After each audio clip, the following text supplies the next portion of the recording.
श्री स्वामी समर्थ मंडळी. तर आज ना साफसफाईचा दुसरा दिवस होता आणि आम्हाला ना आज किचनमधले सगळे भांडे ते धुवून काढायचे होते. आणि मी ना आज बिना आंघोळीचीच होते, कारण किचनमधली धुवून काढायची म्हटली ना सगळी ती अंगावर बसते. सगळ्यात अगोदर घरातले अख्खे भांडे बाहेर आणून घेतले. डब्यांमधलं उन्हाळी वाळवण, काही डाळी, हे सगळं ना उन्हामध्ये वाळायला ठेवलं होतं. आणि खास गोष्ट म्हणजे आमच्या आजीबाई बसल्या होते बरं का भांडे घासायला, कारण त्यांना ना एकदम निर्मळ आणि स्वच्छ लागतं आणि दुसऱ्यांनी केलेलं त्यांना काही पटत नाही. त्यांनी सगळे छोटेले भांडे आणि सासूबाईंना सगळे मोठेले भांडे घासून काढले होते. मी तोपर्यंत ना सगळं किचन झटकून घेतलं आणि किचन कट्टा तर इतका मस्त असा घासून काढला होता. त्यानंतर ना डब्यांची मांडणी पण ना घासून घेतली. ही स्वच्छता ना आमची वरचीवर चालूच असते बरं का. सुतक पडल्याच्या नंतर ना हे सगळं असंच स्वच्छ करावं लागतं. त्यानंतर दिवाळी, नवरात्र, गुढीपाडव्याला सुद्धा सगळं आवरावं लागतं. पण दरवेळेस काय आम्ही पाणी मारत नसतो बरं का, फक्त नवरात्रीच्या वेळेसच आम्ही पाणी मारतो.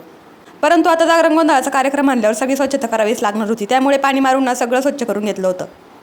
सगळे भांडे वाळल्याच्या नंतर घरामध्ये आणून घेतले आणि हे सगळं वाळवण भरून घेतलं होतं. आणि फायनली आमचं पूर्ण किचन ना स्वच्छ झालेलं होतं. एवढं भारी वाटत होतं ना, एकदम प्रसन्न वाटत होतं मनाला. तर मग चला मंडळी, व्हिडिओ आवडला असेल तर लाईक करायला विसरू नका.